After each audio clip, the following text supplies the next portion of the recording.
ہم نے ان لوگوں کی اسی طرح آزمائش کی ہے جس طرح باغ والوں کی آزمائش کی تھی جب انہوں نے قسمیں کھا کھا کر کہا کہ صبح ہوتے ہوتے ہم اس کا میوہ توڑ لیں گے اور انشاءاللہ نہ کہا،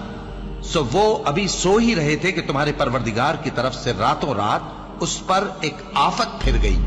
تو وہ ایسا ہو گیا جیسے کٹی ہوئی کھیتی۔ پھر جب صبح ہوئی تو وہ لوگ ایک دوسرے کو پکارنے لگے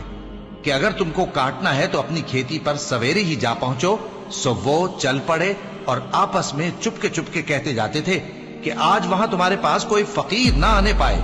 اور کوشش کے ساتھ سویرے ہی جا پہنچے گویا پیداوار پر قادر ہیں۔ پھر جب انہوں نے باغ کو دیکھا تو ویران،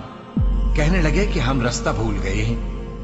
نہیں بلکہ ہم بے نصیب ہو گئے۔ ایک جو ان میں سمجھدار تھا بولا، کیا میں نے تم سے نہیں کہا تھا کہ تم تسبیح کیوں نہیں کرتے؟ دوسرے کہنے لگے کہ